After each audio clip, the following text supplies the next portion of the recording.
Hadouken! It appears that another film has lost its directors, that being the adaptation of the popular Capcom fighting game Street Fighter, which Legendary Pictures was supposed to be producing, working with Danny and Michael Philippou. Unfortunately, they have parted ways.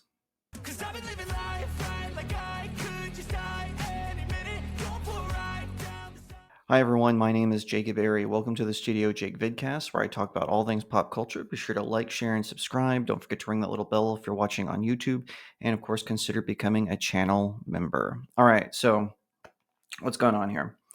Apparently, the directors who were originally supposed to handle the Street Fighter adaptation, the new Street Fighter adaptation, I should say, they have parted ways with Capcom and Legendary.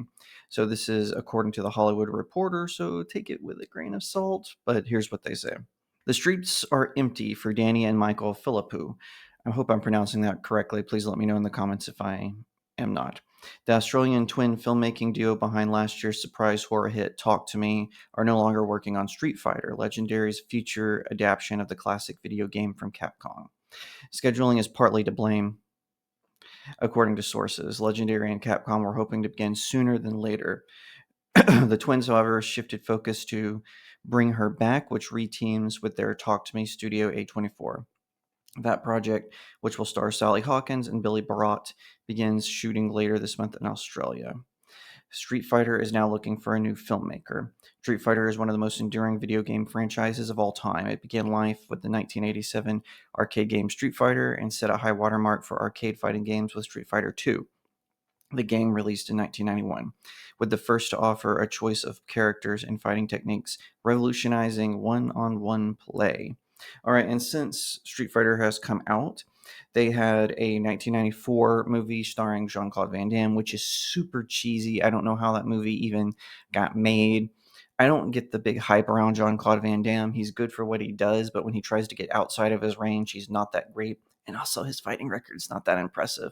Just throwing that out there. But anyway, later, when I was older, they did another one called Street Fighter: The Legend of Chun-Li, and that movie, oh my gosh, so freaking cheesy. Where the old one had that kind of 90s B movie feel. This one just felt like a bad movie.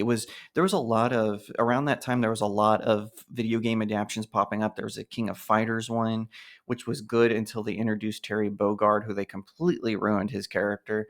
And then there was a Tekken film, which was actually pretty good, but still didn't get above a B movie level.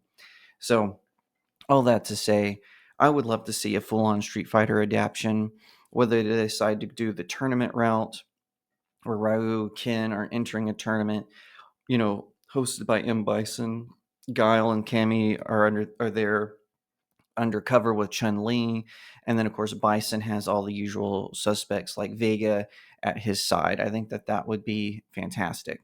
One of the reasons I didn't like The Legend of Chun-Li was the actress who played Chun-Li did an okay job, I guess, but then the guy they got to play Vega looked nothing like the character, and they couldn't even get his mask right. How do you not get a white mask wrong? So anyway, honestly though, I said this on X, Twitter, whatever you want to call it. I don't know why these guys were chosen. They don't have a lot of experience. They've only have one feature length movie, and it's a horror film under their belt. Why? Which nothing wrong with that, but why would you then think, oh, he can also direct a Street Fighter movie? It makes no sense to me. So, like I did when I discussed Blade losing its director, I decided to list a group of directors who I think could take on Street Fighter, and I would love your input whenever I list them off. So tell me what you think about these. So here are my top 5 picks of directors who could handle Street Fighter. So up first we have Justin Lin, who he did a myriad of the Fast and Furious sequels when they were still at least watchable, no cars in space. But he did Tokyo Drift, which is one of the better sequels of that franchise. He did a great job with that. He also directed the war film Annapolis.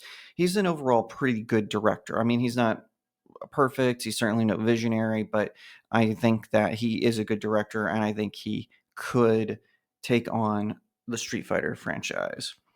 Next, we have David Leitch, who, of course, did Deadpool 2 and John Wick. Those are his big ones. I think after both of those, he could definitely take on Street Fighter. You look at John Wick, it's very stylistic.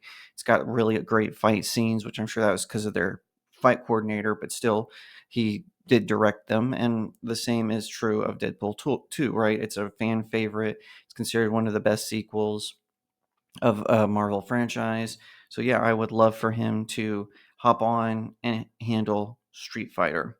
Next, we have Simon McQuoid. Now he only has, like the twins, he's got only one movie under his belt, but it's at least a fighting movie. He directed the newer adaptation of Mortal Kombat, which I really liked. It was, yeah, it was kind of a B movie, but it was still good. It was still solid. I didn't like that they introduced a new character to be the film's protagonist. I wish they had picked one of the Mortal Kombat characters, but that's how it goes sometimes. But I still liked it. I think he could do Street Fighter, but with a lot less gore. All right, so number 4, Dan Bradley, who now, if you don't know his name, he's only done one feature-length film, like, in the director's chair. That was the Red Dawn remake, which if the original Red Dawn didn't exist, I think people would have liked it better. But just because Red Dawn was such a classic in that sort of Cold War era film, I think that that's why Red Dawn, the later one, the remake, didn't do as good. Now, with that being said, he has experience on a ton of other films as a second unit director, including Spider-Man 2 and Wonder Woman, two amazing comic book films. So I think if they were to give him the director's chair to do Street Fighter, I think he could do it well. He's really good. Seeing Red Dawn, I can say he did the cinematography, or I should say, set the tone very well. I know directors, they tell the camera where to go and whatnot, tell the actors to act and all that jazz. But he did a great job with that. And I think that considering his long history of being a second unit director within these films, I think that he would be good, especially considering he has worked on superhero films, which I know is not the same as a fighting game, obviously. But hey, have you not heard of Marvel versus Capcom 2, which featured the Avengers and the X-Men, the Fantastic Four going toe to toe with people like the Street Fighter with Mega Man and whatnot. So I think that that would be a really good combination as far as him making the film.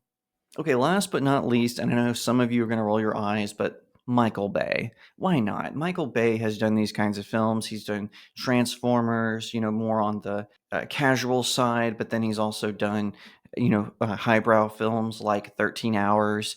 He's a fantastic director in his own right. And yes, he has had a few missteps, but I truly think that he is a qualified candidate to direct Street Fighter. So those are my picks: Justin Lin, David Leitch, Simon McQuoid, Dan Bradley, and Michael Bay. Tell me what you think about those. I would love to hear your thoughts.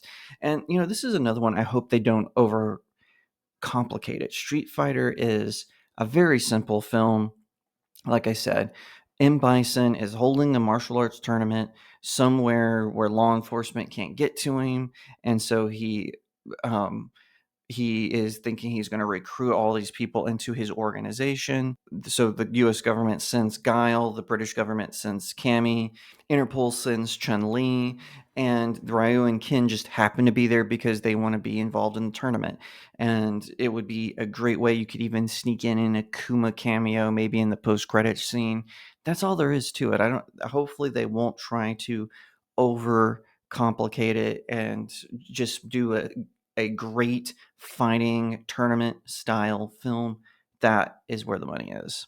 Thank you so much for watching. If you liked that video, be sure to give it a like, leave me a comment, tell me what you think, share it to all your friends, and subscribe. If you're watching on YouTube, ring that little bell so you get notifications, but also consider becoming a channel member. You get all kinds of cool perks, including once a week where I do a member's first look where they can watch the video ahead. And I would love for you to be a part of that. And I've got lots of other perks planned later on. And of course, if you're like, I don't want to support you on big tech, no worries. Click on my locals community. The link is in the description. If you're watching on Rumble, Odyssey, BitChute, or wherever, and you're just like, hey, don't trust big tech, I want to support you elsewhere, that's the place to do it. It's a great place similar to Patreon or Subscribestar, where indie creators like myself can get tips, subscribers, and a whole bunch of other cool things. Once again, thank you so much for watching, and I'll see you next time right here on StudioJake. Hadouken! Cause I've been living life right like I could just die anymore.